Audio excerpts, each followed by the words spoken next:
네, 하나님께서 이 시간 우리에게 주신 말씀은 아모스서 8장 4절에서 10절까지 말씀입니다. 아모스서 8장 4절에서 10절까지 말씀을 제가 봉독해 올리겠습니다.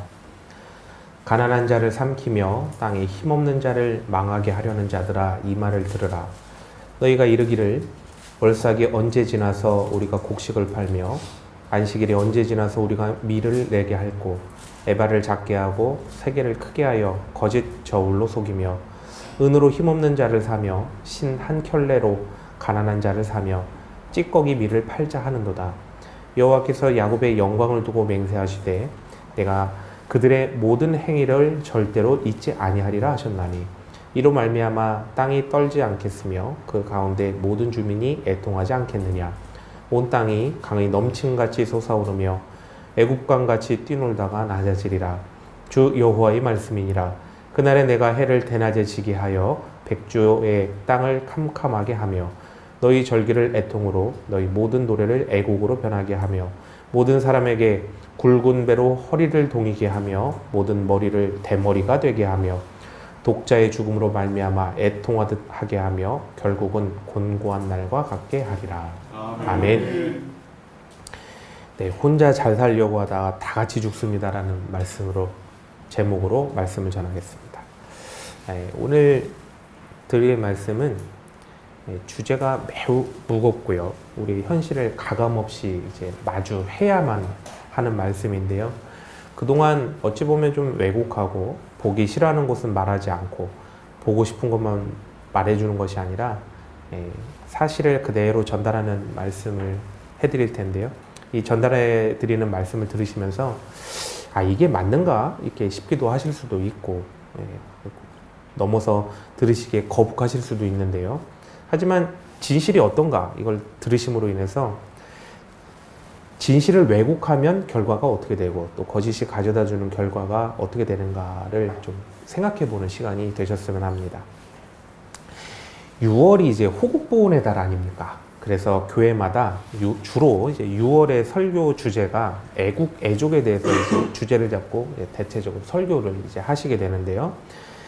이 애국, 애족의 설교에 대해서 주로 우리나라가 이제 일제강점기를 거쳐 나가고 또 6.25에 대해서 엄청난 이 전란을 겪었음에도 불구하고 하나님께서 보호해 주셔서 우리가 이렇게 잘 살게 되었습니다 라는 어떤 말씀을 하고요. 또 이를 토대로 반공을 말하면서 어떤 좌파, 우파라는 이념을 가지고 우리가 어떤 이념을 가져야 될 것인가, 또 신앙생활을 잘 하려면 어떻게 해야 되고 교회에 충성하는 것은 무엇인가, 이것에 대한 어떤 메시지들을 전하시죠. 물론 이런 메시지를 전해야 될 시기가 있었습니다. 그런데 이제는 이렇게 이념이나 교회에서의 어떤 신앙생활에 대해 메시지를 전할 시기가 한참 지나버렸습니다. 왜냐하면 지금의 현실에서는 전쟁보다 더 심각한 문제가 터져버린, 어찌 보면 전시 상황이기 때문에 그런데요. 지구의 온난화가 아주 심각하고 이제 멈출 수가 없습니다. 진행되고 있습니다. 이렇게 말씀드려도 이미 고칠 수가 없지 않습니까? 오늘 본문 말씀이 선포되고 있는 이 북이스라엘과 현재 우리나라의 이 시기가 이 온난화와 같다는 것입니다.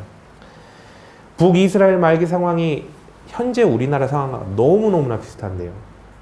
지금부터 드리는 이 말씀을 통해서 당시 북이스라엘 상황과 지금의 우리의 상황이 얼마나 심각한 상태까지 이르렀는가, 이것에 대해서 한번 비교해 보시면서 들으시면 좋겠습니다.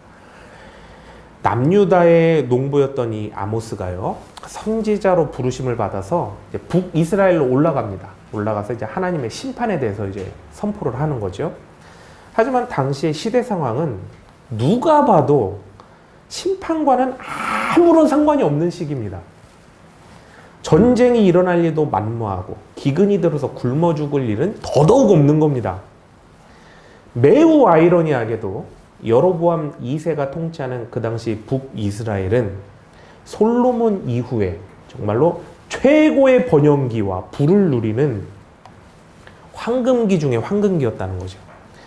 넘쳐나는 돈으로 인해서 사치와 향락이 최고조에 달했다라고 말씀드릴 수 있습니다. 근데 어떻게 이렇게 잘 살게 되었냐 하면 여로보암 2세가 정치를 절대로 잘해서가 아닙니다. 북이스라엘이 그럼 뭘 잘했냐? 절대로 그런 잘하는 일이 하나도 없었습니다. 완전히 어부지리로 얻어 걸린 우연 중에 우연으로 이렇게 된 겁니다. 북이스라엘을 아람이 압박하고 있었는데 어느 날 갑자기 엄청난 속도로 세력을 확장하는 아수르에게 멸망당합니다. 그러니 어떻게 됩니까? 그 아람이 가지고 있던 이익들이 그 반사 이익으로 북이스라엘에 쏟아져 들어오게 되는 겁니다. 갑자기 엄청난 부와 영토 확장을 이루게 된 거죠. 그런데 이 엄청난 부가 나라를 갑자기 엄청난 속도로 더 타락을 시켜 나가는 겁니다. 가진 자들이 더 쉽게 더 많이 갖기 위해서 부정부패를 일으키고 이로 인해서 빈부격차가 상상을 초월할 정도로 극심하게 일어났다는 겁니다. 그런데 부정부패와 빈부격차가 문제의 핵심이 아닙니다. 북이스라엘에서 일어난 가장 큰 문제의 핵심이 뭐냐? 사회 지도자들이 부정부패를 넘어서 아예 사회 구조 자체를 바꿔 놔버렸다는 겁니다. 더 많이 가진 자가 가지지 못한 자를 너무나 쉽게 착취할 수 있도록 사회 구조와 제도를 바꿔버렸습니다. 이것을 아예 바꾸지 못하도록 기득권자들이 아예 그 사회 구조를 고착화시켜버린 거죠. 권력과 자본으로 착취하는 시스템이 아예 만들어져 버린 겁니다. 가진 자만이 꿈을 꾸고 없는 자는 아예 꿈을 꿀 수가 없는 소망과 희망이 사라진 암흑시대를 만들어 버렸습니다. 더 이상 정의롭고 공의로운 사회로 되돌릴 수 있는 자정작용을 상실해 버린 거죠.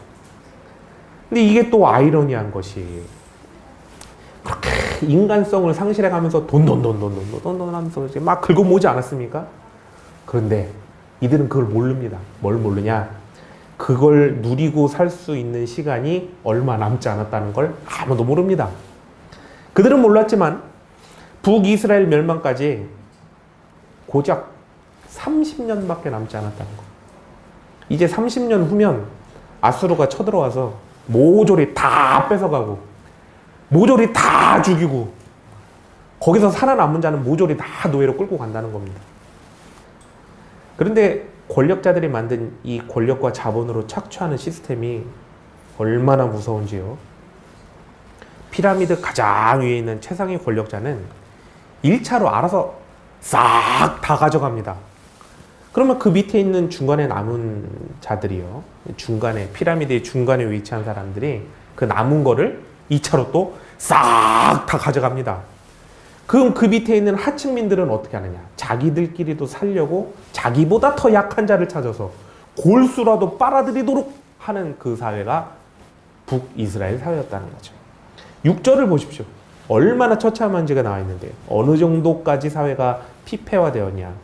없는 사람들이 살기 위해서 신발 한 켤레 값만 주면 노예로 자신을 팔 정도로 그렇게 시대가 타락을 넘어서 그냥 이렇게까지 돼버렸다는 거죠. 하나님의 심판의 경고를 들었음에도 심판받을 사회제도는 더 강력하고 견고해지고 있고요. 북이스라엘의 부자는 부자대로, 가난한 자는 가난한 자로 서로 각각의 위치에서 더 강력하게 서로를 더 수탈한다는 겁니다. 자, 진짜 무서운 것이 무엇인지 이제 아셨습니까? 진짜 무서운 것은 지금 얼마나 타락했냐가 아니라 타락함을 알고 있음에도 회개하고 돌아오는 것이 불가능하도록 사회 구조를 그렇게 만들어 놨다는 겁니다. 그래서 회개하고 고치는 것이 불가능해지는 것. 회개하고 고치는 게 불가능한 것. 이게 진짜 무서운 거라는 거죠. 당시 북이스라엘은 자신의 잘못을 알아도 못 고칩니다. 정확하게 말하면 고치고 싶어 하지도 않고 고치지도 않습니다. 그래서 절대로 안 고쳐집니다. 잘못된 채로 죽으면 다 같이 죽는 거지 잘못을 고쳐 살 길을 찾는 게 불가능해졌다는 겁니다. 왜냐하면 사회 구조와 시스템을 그렇게 만들어 놓아서 고칠 수가 없는 겁니다. 조금이라도 더 가지고 있는 사람이 없는 사람을 착취하는 구조를 만들어 놨는데 어떤 사람이 자신의 이득을 포기할 수가 있겠고, 어떻게 그 상황에서 부정부패를 그만둘 수 있고, 어떻게 자신보다 없는 이들을 위해서 자신의 것을 내어주거나 희생할 수 있는 그런 일이 벌어지겠습니까? 그 중에 혹여 다 그렇진 않겠죠. 몇몇 사람, 어쩌면 한번 포기할 수 있겠죠. 자신의 이득을. 그러나 절대 계속적으로 포기할 수가 없다는 겁니다. 내가 포기한 것이 어떤 사회 구조를 바꾸는 게 아니라 그저 그냥 다른 누군가에게 빨려 들어가고 마는 것이죠. 계란으로 바위 치는 것만도 못해서 금세 지쳐서 포기하게 됩니다. 그래도 내가 포기하려고 하면 어떻게 되는 줄 아십니까? 주위에서 내가 포기하게 되면 나와 똑같이 손해를 보게 되는 일이 벌어지게 되죠. 그래서 자신들이 손해보지 않기 위해서 포기하려는 나를 계속적으로 강력한 압박을 해서 결국엔 못하도록 막아서게 된다는 겁니다. 자, 그럼 보십시오. 이제부터 조금씩 더 무서운 사실을 말씀드리겠습니다. 북이스라엘이 잘 먹고 잘 살게 된 것, 또 형통하게 되는 것, 그들이 그렇게 또 하나님께 복을 구하지 않았겠습니까? 잘 먹고 잘 살게 해달라고. 그런데요, 잘 먹고 잘 살게 된 건 복이 아니라 타락이 가속화되는 거고 심판이 앞당겨진다는 사실입니다. 심판은 하나님께서 하시는 거죠. 하나님께서는 심판을 하실 때 이 죄악의 분량이 내리실 심판의 분량에 찰 때까지 기다리시고 계십니다. 예를 들어 작은 심판을 내리신다면 작은 죄만 지어도 심판의 분량이 차기 때문에 어떤 작은 조치들을 내리시죠. 하지만 큰 심판은 많은 죄가 쌓여야 됩니다. 가나안도 보십시오. 이미 타락하고도 남았는데 이스라엘이 애굽에 종살이하는 동안 430년간 죄가 더 쌓일 수 있도록 가만히 두십니다. 다윗이 970년도에 죽었는데요. BC 970년도. 북이스라엘이 BC 722년에 멸망합니다. 248년밖에 유지를 못한 겁니다. 북이스라엘의 죄가 얼마나 극심하면 다윗의 사망 이후 고작 248년 후에 멸망을 시키셨을까요? 가나안도 400년 참아주셨는데, 나라가 잘 먹고 잘 살 때 엄청난 죄의 가속도가 붙게 된다는 겁니다. 이게 정말 무서운 사실입니다. 북이스라엘의 멸망은 아람과 같이 아수르에 의해서 정복당했기 때문인데요. 역사적으로 아수르가 강성한 나라가 되었기 때문에 북이스라엘이 멸망했다, 이렇게 겉으로 보여집니다. 하지만 아수르가 강하기 때문에, 전쟁을 잘하기 때문에 북이스라엘이 그래서 멸망한 게 아니라 하나님께서 아수르를 북이스라엘의 심판의 도구로 쓰셨기 때문에 북이스라엘이 망한 겁니다. 북이스라엘은 하나님이 멸망시키신 거고, 멸망시키신 이유는 하나님께 죄를 지었는데 회개하지 않고 돌이키지 않았기 때문에 멸망한 겁니다.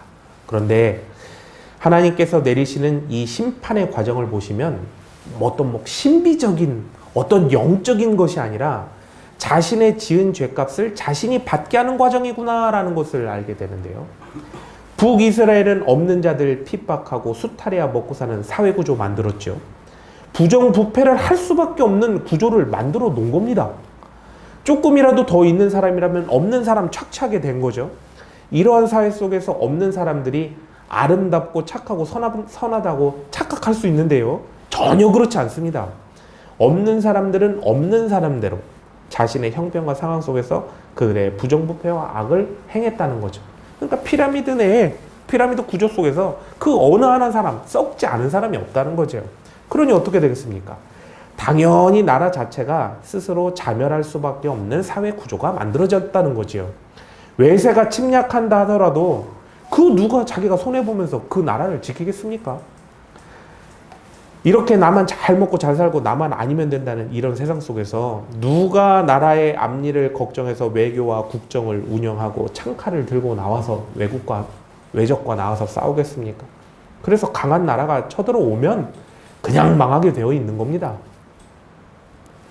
하나님의 심판은 어느 날 갑자기 뜬금없이 그냥 확 들이닥치는 것이 아니라 사회가 썩어 있는 만큼 심판의 날이 다가오고 있고 결국 한계에 다다르면 어느 날 터지는 거지요. 더 무서운 사실은 나라가 이 모양 이 꼴임에도 불구하고 잘못되었음이 명백함에도 불구하고 그 어떤 개선도 절대로 이루어질 수 없다는 거죠. 그러면 하나님께서 어떤 방법을 쓰실 수밖에 없을까요? 도저히 고쳐지지 않으면 어떤 방법밖에 쓰실 수밖에 없을까요? 멸망시킨 다음에 회복시키시는 방법밖에 없는 겁니다. 왜냐하면 기존의 사회구조를 조금이라도 남겨놓으면 또다시 그 악이 계속 시작될 거기 때문에 그렇습니다. 이미 한 번 그 악을 맛봤기 때문에 그 악이 금방 자라나겠죠. 완전히 망해서 끝나야 그제서야 다시 시작할 수 있는 것입니다. 아이러니하지만 죽어야 살 수 있는 그 상황이 펼쳐진 겁니다. 그럼 이제 더 무서운 사실을 말씀드릴까요? 이게 제일 무서운 것 같은데. 우리가 북이스라엘이든 남유다든 하나님께서 이 선지자를 통해서 하신 회복의 말씀들이 있지 않습니까? 우리가 기뻐하고 막 외우고 암송하고 그러지 않습니까? 잘 생각해 보십시오. 멸망시키지 않으시겠다는 말씀이 아닙니다. 멸망당한 후에 그때 회복시켜 주시겠다는 말씀입니다. 우리가 좋아하고 되새기는 그 회복들의 말씀, 그 안에 들어있는 사실이 뭔지 아십니까? 우리는 그거 잘 얘기하지 않잖아요. 뭐냐? 지금 너는 멸망밖에 방법이 없다는 거예요. 지금 너는 멸망밖에 방법이 없다. 멸망당해야 회복당할 수 있다는 겁니다. 근데 그 얘기는 아무도 안 하죠. 그런데 멸망당해야 한다는 하나님 말씀이 틀리지가 않고 맞아요. 너무나 옳으십니다. 어르고 달래고 칭찬하고 협박하고 때로는 겁주고 혼내도 도저히 안 되는 걸 어떻게 합니까? 사회 구조 자체가 회개가 불가능한데 어떻게 멸망을 시키지 않으실 수가 있겠어요? 반드시 구원을 해야겠다고 하나님께서 정하셨으니 너무나 아이러니하게도 반드시 멸망을 당해야만 합니다. 그것이 회복시킬 수 있는 유일한 길이기 때문에 그렇죠.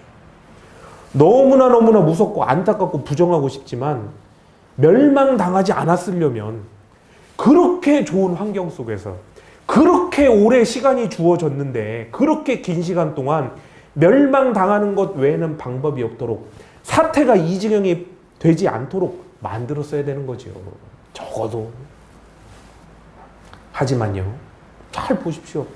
왕도 썼고 정치 지도자도 다 썼고 이들이 만든 사회 제도는 당연히 썩어 있고 망둥이가 뛰면 뭐도 뜁니까? 꼴뚜기가 뛰지 않습니까? 종교 지도자들이요. 정치 지도자들 하는 걸 그대로 가지고 종교 안으로 들어옵니다.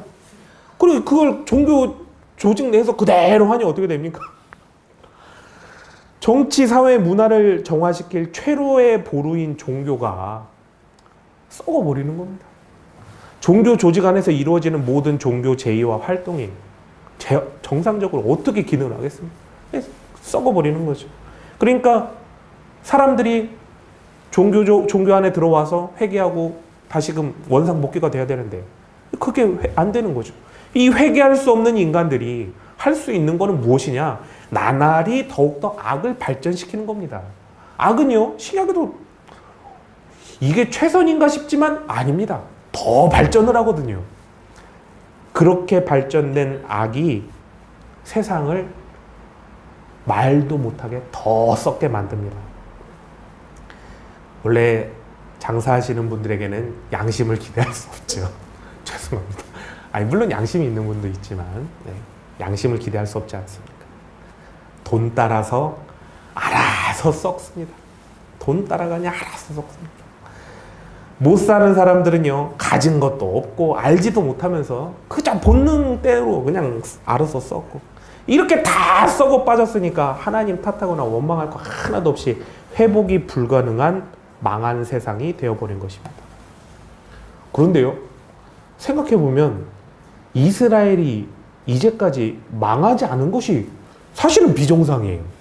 왜냐면요, 초강대국 사이에 끼어 있는 이 무역의 핵심 요지에 위치한 작은 나라가 강대국에 의해서 망하지 않는 것이, 망하는 것이 정상이죠. 망하지 않는 것이 매우 비정상이었다는 겁니다. 그런데 하나님께서 보호하시고 도와주셔서 매우 비정상적으로 초강대국 사이에 끼어 있으면서도 이스라엘이 망하지 않고 있었던 거죠. 하지만 하나님께서 심판의 날을 정하시고 보호하심을 탁 거두어 가시니까 아수르 앞에서 정말 썩어 빠져도 이렇게 썩을 수 없었던 나무에 불과한 북이스라엘은 아수르의 살만에셀이 쳐들어와서요, 그냥 3년간 이렇게 포위하고 있으니까 붕괴해서 그냥 패망해버리고 만 겁니다. 자, 이제 이 엄중한 말씀을 갖다가 이제 우리의 현실을 한번 갖고 와서 한번 비춰보십시오. 지금 우리나라는 그야말로 큰일이 났습니다. 혹여 지금 평안한데, 나는 괜찮은데 이런 생각을 갖고 계시다면 이렇게 생각하는 것이야말로 정말로 큰일 났다는 것만 알고 계시면 됩니다. 사람들이 말하고 어떤 단상에서 말하길 좌파, 우파, 미국, 중국, 동성애, 교회가 이렇게 저렇게 해야 된다, 이런 말할 시기가 이미 지나도 한참 지나버렸다는 겁니다. 그런 말할 시기가 아닙니다. 자, 지금부터 진짜 무서운 말씀을 드릴 텐데요. 지금 우리나라가요, 아모스를 통해서 말씀하신 북이스라엘 상황보다 심각하면 심각하지 덜 심각하지가 않습니다. 무엇이 똑같냐면요, 사회적 구조와 제도가 하나님께로 돌이킬 수 없는 구조와 제도가 이미 너무나 강력하게 고착화되어 버렸다는 겁니다. 지금 우리나라 신생아가 한 해 몇 명 태어나는 줄 아십니까? 2023년에 22만 9,971명밖에 안 태어났습니다. 일제강점기 시절, 그 험한 시절 50만 밑으로 절대 떨어지질 않았습니다. 그런데 작년에 신생아 수가 23만 명밖에 안 태어난 겁니다. 6.25 전쟁 중에 1951년도에 67만 5천 명이나 태어났거든요. 신생아 수가 67만 5천 명이 태어납니다. 작년에 몇 명 태어났다고요?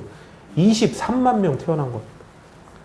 전쟁 때도 67만 명을 낳았는데 지금 시대에는 피임을 하지 않습니까? 피임을 해서 23만 명만 낳는 겁니다. 정말 단순 비교지만요, 전쟁 당시 그리고 지금 비교해서 44만 명도 넘는 이 태어났어야 할 아이가 부모의 선택에 의해서 태어나지 않는 겁니다. 그렇죠? 6.25 때 부상이나 실종은 제외하고 국군 전사자가 약 14만 명 되고요, 민간인 사망 및 학살로 인한 사망만 37.4만 명 된다고 합니다. 그러니까 1950년 6월 25일부터 1953년 7월 27일까지 3년 동안 사망자 수만 51만 4천 명이 사망한 거죠. 엄청나게 많이 죽은 거 아닙니까? 그런데 1년 평균으로 따져보니까 17만 명이 죽은 겁니다. 그런데 지금 6.25 때와는 비교도 되지 않은 많은 인구수를 가지고 있음에도 불구하고 부모의 선택에 의해서 무려 44만 명이나 되는 아이들이 생명을 얻지도 못하고 있다는 겁니다. 아닙니까? 전쟁 때는 17만 명이 죽었는데요, 지금의 시대는 44만 명이 넘는 아이들이 아예 생명을 부여받지를 못하는 겁니다. 전쟁도 안 일어났는데 이렇게 많은 생명들이 안 나온다는 거죠. 이것은 단순히 아이들이 태어나지 않는 것이 아닙니다. 지금 우리 안에 보이지 않는 엄청난 전쟁이 일어나고 있다는 겁니다. 생명 자체를 부여하지 않는 엄청난, 이렇게 표현해도 될는지 모르겠지만 엄청난 사륙이 일어나고 있는 겁니다. 사태가 이러한데요, 지금 사회적 지원을 이렇게 해야 됩니다, 저렇게 해야 됩니다, 젊은이들이 이렇네 저렇네, 이런 말은요 이미 말할 시기를 너무나 지나가 버리고 말았다는 겁니다. 이미 너무 지나가 버렸어. 지금 교회 종교 지도자들이요, 동성애가 어떻네 저떻네, 정치가 어떻네 저떻네, 교회 안에 재정 지원을 어떻게 해서 부서의 지원을 어떻게 저떻게 해야 되네. 교회 카페를 차리네 마네. 북한 편을 드네. 미국 편을 드네. 지금 이런 말 할 때가 이미 너무나 지나가 버리고 말았다는 겁니다. 왜냐하면요. 지금 사회구조, 교회 구조 자체가 무엇을 바꾼다고 바꿀 수도 없는 지경이고요. 무엇을 바꾼다고 해도 계란으로 바위 치는 것도 안 되는 수준이기 때문에 그렇습니다. 눈에는 보이지 않지만 폭탄이 떨어지고 총알이 날아다니고 있는데요. 뭐가 잘못됐네, 뭐를 어떻게 해야 됐네 말하는 것 자체가 이미 그 전에 했어야 된다는 거죠. 이미 시간이 늦어버렸습니다. 소돔에 지금 막 불벼락이 떨어져서 막 다 죽어나가고 심판받아서 다 죽어나가고 있는데 거기다 대고 옆에다 아이고 동성애가 나쁩니다. 정직과 공의를 행해야지요. 아무리 말해보십시오. 지금 다 죽어나가고 있는데 애진작에 했어야죠. 애진작에 회개하고 돌아왔어야죠. 이미 다 죽어나가고 있는 상황에서 외쳐본들 상황이 변하지 않습니다. 지금 한국의 자살자 수가요 2023년에 몇 명인 줄 아십니까? 13,661명이랍니다. 13,661. 저는 처음에 제가 잘못 본 줄 알았어요. 아닙니다. OECD 평균의 2배가 넘습니다. 약 하루 평균을 내보면 37명의 사람이 자살하는 겁니다. 내 눈에 안 보일 뿐이지 지금 이 순간에도 40분마다 한 명씩 사라지고 없어지는 겁니다. 상황이 이러한데 지금의 시대를 전쟁이 없는 평안한 시대라고 그 누가 말할 수 있습니까? 전쟁 속에 총과 칼에 사륙당한 사람보다 사회적 구조와 제도로 인해서 아예 생명조차 부여받지 못하는 신생아 수가 더 많은 정말 소리 없는 전쟁, 보이지 않는 엄청난 전쟁의 폭풍 한가운데에 우리들이 서 있는 겁니다. 더 무서운 사실이 있습니다. 지금 양극화가 너무나 극심하지 않습니까? 사람들이 자신과는 다른 처지의 사람들을 너무하다 싶을 정도로 이해를 못합니다. 아예 이해가 안 됩니다. 요즘 젊은이들 왜 노력을 안 하는지 모르겠다고 하고요. 처음부터 좋은 것이 어디 있냐. 살다 보면 다 된다고도 하고요. 열심히 하다 보면 다 길 있고 또 그렇게 잘 살게 된다고 합니다. 그런데요. 이게 틀린 말이 아니라 맞는 말이에요. 맞는 말 아닙니까? 하지만 지금 틀린 말, 맞는 말이 중요한 게 아닙니다. 그 맞는 말, 틀린 말이 중요한 게 아니에요. 그들을 이해하지 못하고 있구나. 내가 이 얘기하는 자체가 그들을 이해하지 못하고 있구나라는 것을 알아야 되는 것이 중요한 겁니다. 젊은이들은요, 지금 이게 맞고 틀리고를 생각하는 게 아닙니다. 내가 미래가 보이지 않고 노력으로 바꿀 수 없는 이 불평등과 사회 구조 속에 딱 처한 그들은 어떤 선택을 하냐면요, 아이를 안 납니다. 다음 세대가 없는 거예요. 뭐가 맞네 틀리네 할 게 없는 거예요. 안 납니다. 이렇게 하고 마는 거죠. 한국 잠재 성장률이 올해 1.7인데요. 내년 되면요 더 떨어져서 1.5가 될 거라고 예측합니다. 선진국이라는 미국이 1.9, 일본이 0.2, 캐나다가 1.6, 영국이 1.2지요. 앞으로요 저성장 시대 극심한 인플레이션 속에요 가진 것 없이 대다수 하위 계층에서 태어난 아이들이 맞게 될 미래는요 너무너무나 어둡고 어떤 밝은 미래도 기대할 수가 없는 너무나 캄캄한 긴 터널이 쫙 펼쳐져 있다는 겁니다. 만약 밝은 미래가 있다고 생각하는 분들 있죠.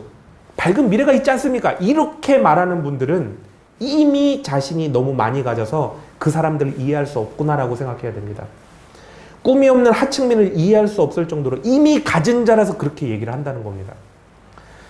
한국에서 하층민으로 정말 평범한 능력과 별것 없이 형편 속에 그렇게 태어난 아이들은요 앞으로 열심히 노력하고 열심히 살면 집도 사고 행복한 가정도 꾸리고 아이들 교육도 시킬 수 있고 노후도 보장받을 수 있다는 그런 꿈 자체가 없습니다. 아예 없어요. 그런 것은 어떻게 이루는지도 모르고요 어떻게 할 수 있을 거냐 그런 생각 자체를 아예 못해요. 그러니 앞으로 우리의 다음 세대가 성인이 되면 출산율이 어떻게 될까요? 계속해서 더 떨어지겠죠.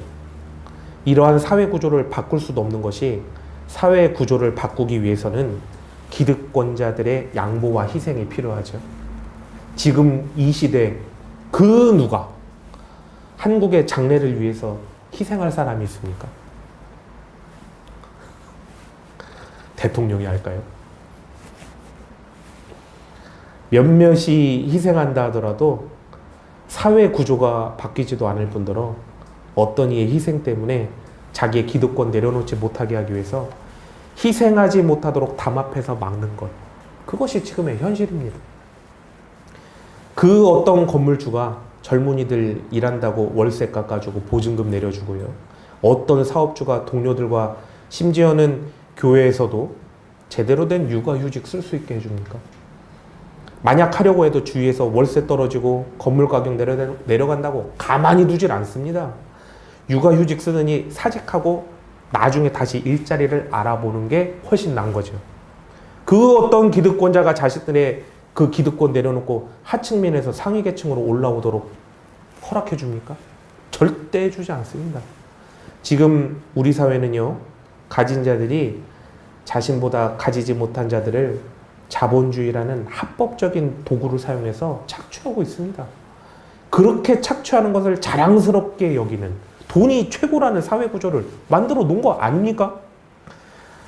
망하면 망했지 개선하거나 바꾸거나 상생할 수가 없습니다. 그렇다고 하층에 있는 사람들이 연약하고 온전하고 도덕적으로 올바릅니까? 착합니까? 하층에 있다고 도덕적으로 의롭고 착취만 당하는 것이 절대 아닙니다. 없는 사람은 없는 사람대로, 약한 사람은 약한 사람대로 자기 유익만을 구하고 도덕과 윤리를 상실하고 오히려 을의 위치를 이용해서 을지를 하고 자신도 없으면서 더 없는 연약한 자를 착취하는 게 지금 시대 아닙니까? 사회 구조가 북이스라엘 말기처럼 고쳐질 수 없도록 아예 딱 고착화가 돼버리고 말았습니다. 아니라고요? 희망이 있다고요? 지금 총선 끝난 지 얼마 안 됐죠? 야당이 다수당 되도록 표를 몰아주면 한국이 바뀐다고 온 나라가 정치인들이 온 나라가 떠들썩하게 얼마나 말하고 다녔습니까? 지금 야당이 여당을 압도하는 다수당 됐죠? 나라가 바뀐 게 손톱만큼이라도 있습니까? 한 주간, 저번 주 한 주간 이렇게 뉴스를 보면서 어떤 생각 드셨습니까? 삶 속에 어떤 새로운 소망, 희망 막 이런 게 대한민국 화이팅 뭐 이런 게 솟아오르셨습니까? 저는 너무나 확신하게 되는데요. 야, 정말로 변화될 수 없고 바뀔 수 없는 사회구조가 만들어졌구나. 뉴스를 보면 볼수록 느껴집니다. 출산율이 0.6대까지 이제 금방 되면 이제 떨어질 건데요. 앞으로 더 떨어질 거라고 하죠. 이것이 얼마나 심각한 건가 제가 체감되게 말씀드리겠습니다. 출산 가능한 인구 100명이요. 아이를 낳으면 100명이 다 낳지 않죠. 남자와 여자가 함께 있는 거 아닙니까? 그러면 남자 50, 여자 50 해서요. 여자 50에 0.6을 곱하면 30명이 태어납니다. 100명이 30명으로 한 세대만 내려가도 확 줄죠. 이렇게 태어난 30명은요. 남자 15, 여자 15에서 여자 15에 0.6을 또 곱하면 몇 명 태어납니까? 9명 태어납니다. 이렇게 태어난 9명은 남자 4.5, 여자 4.5. 이렇게 여자 4.5에 0.6 곱하면 몇 명 태어납니까? 2.7명 태어납니다. 이렇게 태어난 2.7명에서 출산 가능한 여자가 몇 명입니까? 그 반수니까 1.35죠. 여자 1.35 곱하기 0.6 하면 어떻게 됩니까? 0.81명 태어납니다. 다음 세대가 있습니까? 끝났다는 겁니다. 끝났다는 거. 사람이 1 미만일 수 없으니까요. 100명이 4세대 지나고 나면 멸종되는 겁니다. 해가 지날수록 출산율이 더 떨어질 것이니까요. 외국에서 굳이 힘들게 쳐들어오지 않더라도 스스로 멸종하는 수준까지 점점점 계속 가속도가 붙을 겁니다. 교회는 어떨까요? 사회는 출산율이 멸종수치라고 얘기하죠. 이것은요, 아이들 복음화율에 비하면요, 아무것도 아닙니다. 아무것도 아닙니다. 교회는요, 아이들의 복음화율이요, 멸종수치를 넘어서 종말을 맞이했습니다. 학생 복음화율이 몇 프로인지 아십니까? 3%입니다. 3%. 100명 아이 중에 3명이 기독교인인 겁니다. 앞으로도 더 줄 거랍니다. 도시인데도요, 초등학교 학생이 한 100명 초반대인 학교들이 꽤나 많은 거죠. 그렇다면 그 전교생 중 기독교인이 몇 명일까요? 3명밖에 안 돼요. 전교생 중에 기독교인이 3명밖에 없는 겁니다. 자, 이걸 자꾸 돌리고 돌려서 어떻게든 좋게 말하려고 하는데요. 교회들은 이제 다음 세대가 없는 종말을 맞이한 겁니다. 기성교인들이 이렇게 앉아 있으니까 그렇지 않게 보일 뿐인 거죠. 이러한 상황 속에서 아무리 기성교인들에게 그리고 몇 명 남지 않은 다음 세대들에게 이렇게 뭐라고 메시지를 전한들 무슨 효과가 있겠습니까? 이제 진짜 교회에 닥친 너무나 무서운 현실을 말씀드리겠습니다. 세상에 어떤 조직이나 단체든 다 위기가 찾아오지요. 하지만 위기가 찾아온다고 다 망하는 건 아닙니다. 변혁하고 개혁하고 이기면 극복되기 때문에 그렇지요. 그런데 기성교회를 보십시오. 지금의 종교 지도자들과 기성교인들이 변혁하고 개혁할 수 있는 그런 구조를 가지고 있습니까? 아니라고 생각합니다.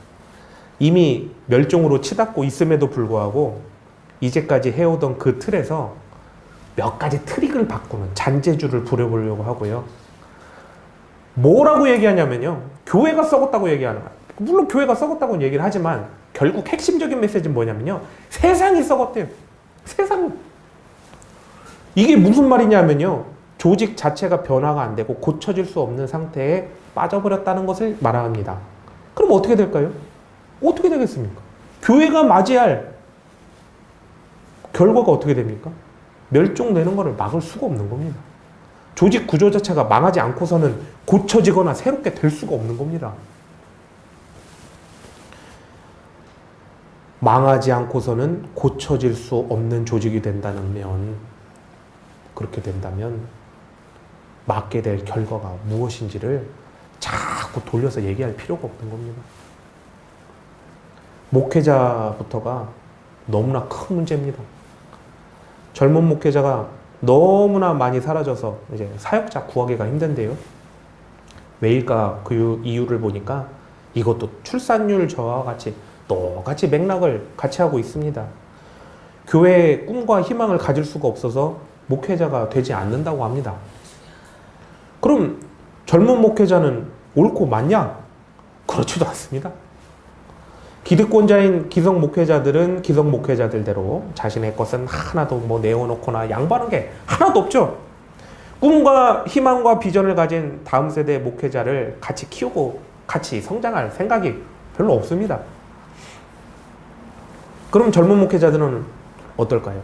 그들이 말하기를 교회에 희생하고 헌신해도 단임 목회에 보장해주지 않으니까 일방적인 희생과 헌신만 요구하고 또 열정 폐기에 가까운 너무나 적은 사역비를 준다고 이렇게 얘기합니다. 생활이 안 된다고 얘기하죠.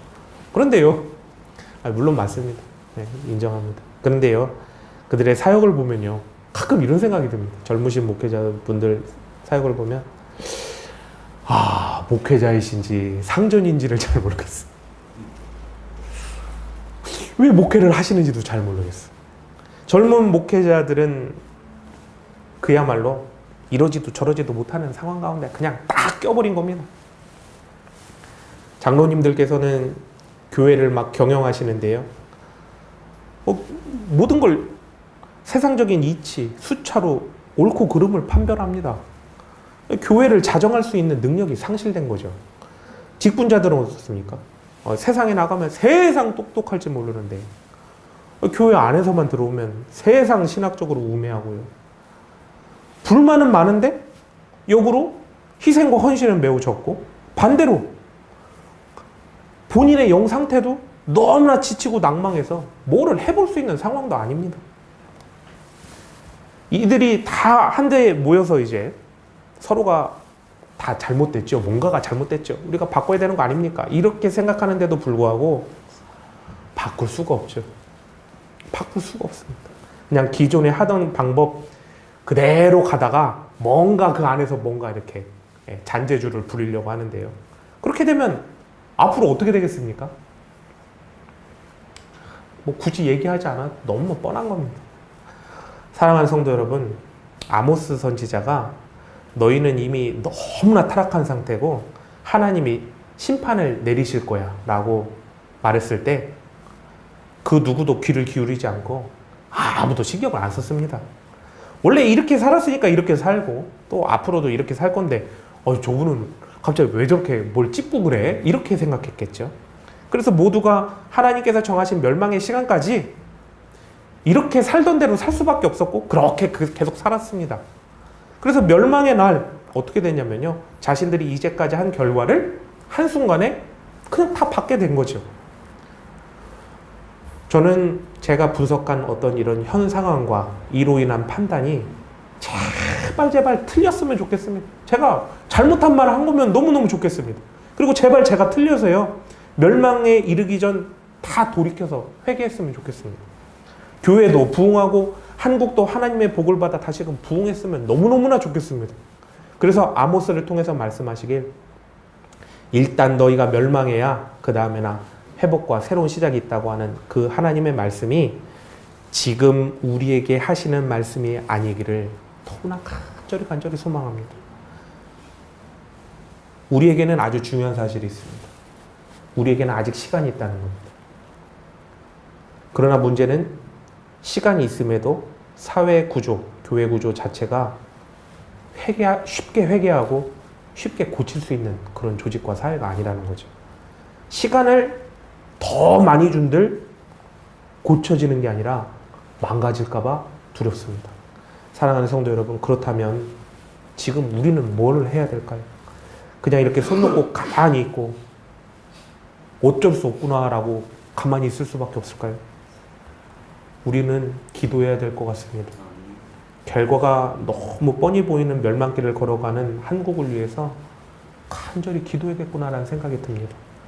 이렇게 기도라도 하지 않는다면, 이렇게 심각한 상황이니 기도해야 된다고 말씀드려도 어쩌면 마음에 와닿지 않고 열정도 생기지 않으신다면 이것은 나 또한 어쩔 수 없니다라는 어떤 그런 단순한 현상에 대한 방조가 아니라요, 나도 멸망에 같이 동참하고 있게 되는 그런 일이 되는 것입니다.